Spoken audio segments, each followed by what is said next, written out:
Hi, this is Chef Dean from Pub 32, Mission Viejo. Today we're going to go over how to make a traditional Irish stew. We're going to make that with a Guinness gravy, not a ton of ingredients. You can make some changes in this if you like, of what you see, but just some of the ingredients that we're going to have today. I have my parboiled potatoes, I have onions and carrots, I have my Guinness, I have the beef broth, onions. So the meat I'm using an eye round. You can use lamb, you can use whatever meat you have around. That'll work.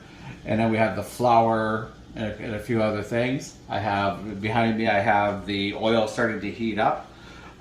Just to give you a couple quick tricks of the trade, what we're going to do. We're going to take the flour and cornstarch mixture. Say that 3 times real fast. We're going to add that into a Ziploc bag. I like doing it this way just so I know that all my stuff is coated. And the importance of the cornstarch in there is that that's going to help thicken our stew in the end. I'm going to add some salt to that, some pepper. Give it a good shake. We're going to add our meat right into that.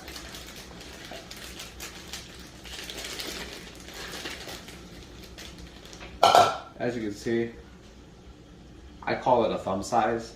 So it kind of about the same chunk. The most important part of that, no matter how you cut it, the most important part of that is going to be making sure that your sizes are consistent in the potatoes and everything you cook so that everything is cooking at about the same time.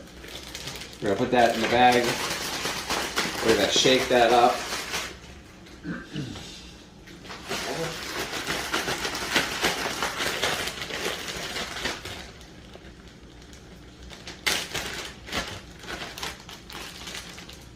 So as you can see, it's got a really nice coating on it now. So that's going to help thicken it up. If you come this way, I'll show you how we're going to do this. So in here I have my oil going.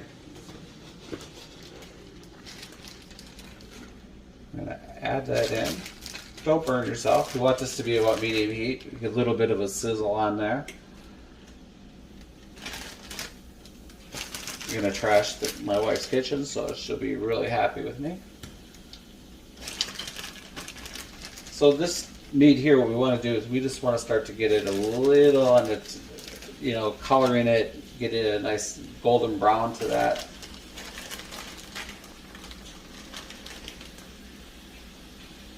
I like to use my hands. Nothing wrong with getting a little dirty while you're cooking, right? So we get that go for a second. In the meantime, while we're doing that, I'm going to work my way back over here and work on. I like to add a little onion to my meat, just to add a little extra flavor. So I'm going to take. So this one does not have to be as thick as those, because I really want this to kind of dissolve in my sauce.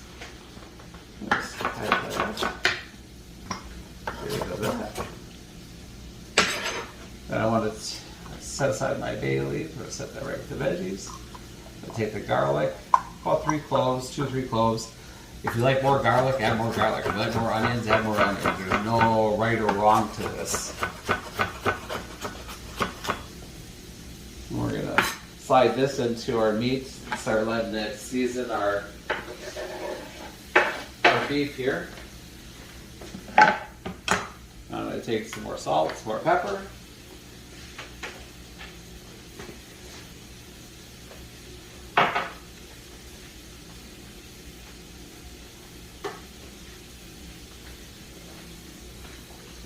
So, I wish you could smell it. You could really smell it coming through.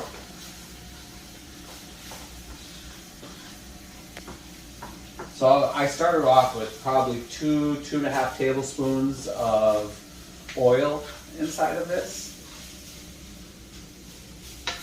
Once my meat becomes a little bit more brown, we'll start adding the veggies to it. We'll deglaze the pan with the beef broth and the Guinness, and then we'll walk you through that. I'll be right back with a little TV magic. What we're going to do now is, you can see, the meat is getting a nice coating on it, starting to brown up. What we want to do is we want to deglaze that a little bit. So I'm going to start off with the Guinness beer. It's going to help season it, and then the yeast and stuff from the beer is going to actually add a really nice element to this. We're going to add that. Oh, wish you could smell it. I'm sure you will when you try making it your own. So you can see it's a little bit more soupy in here. We're going to add about half of our beef broth to start off with right now. I like to use a non-salted one, or lightly salted or low sodium. But if that's not an issue for you, you don't have to worry about it.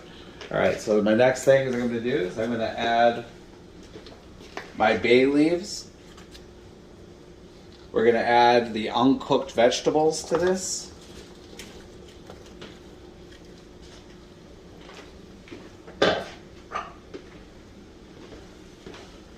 Potatoes.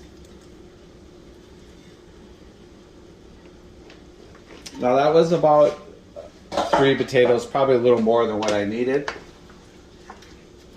So now what I want to do is I want to kind of let this all kind of sit in. Since I already parboiled the potatoes, what I'm hoping to do is I don't want it to turn into mush, but if I don't par cook them, what will happen is everything else will overcook before I get the potatoes cooked. That's why I do just a 6-minute poach on them, and that usually works really well. So at this point now, this is pretty much set. We're going to let this go for about 30 minutes, and when we come back, we'll show you almost a finished product and how we're going to finish it off. But right now then, we let it sit here on medium heat for about 20 to 30 minutes. Will depend on what it's looking like. Once the potatoes and the carrots become fork tender, that's when we know we're ready to start finishing this dish off. All right, we'll see you in a few minutes. Hi, so we're back. So you can see this has thickened up nicely. I've stirred it probably 3 times just to work in the potatoes. So somebody had asked me a while ago, what does fork tender mean? So fork tender for me means when you reach into something and it softly goes into it. So you want to make sure it's soft, tender.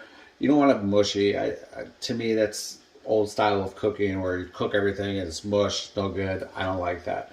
What I did, I added just a little bit more of the beef stock. And then just to give it a nice shine and glaze, I added probably 1.5 tablespoons of butter. But at this point, dinner is served.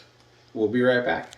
Okay, so we're back with our finished product. So I'm just going to say it took, first of all, the smell. I always say I wish that would be something that somebody should invent for cooking shows. But we got our total finished product here. Took roughly an hour with prep to cook to finish. You could do this in an Instapot if you wanted to. Like I said, you could use lamb. If you want, you can use chicken. I picked up a nice sourdough. You can see how nice and thick this got really on its own, just from that little bit of flour and cornstarch that we used. I've got myself a nice Guinness. I'd like to thank you all for watching this. I hope you try it. Let me know how it was, and I'm sure Katie will let me know. But I hope you enjoy it.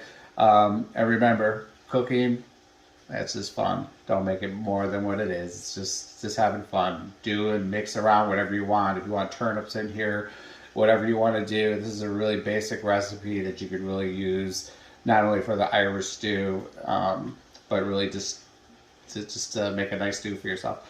That's all I got. Thanks and enjoy.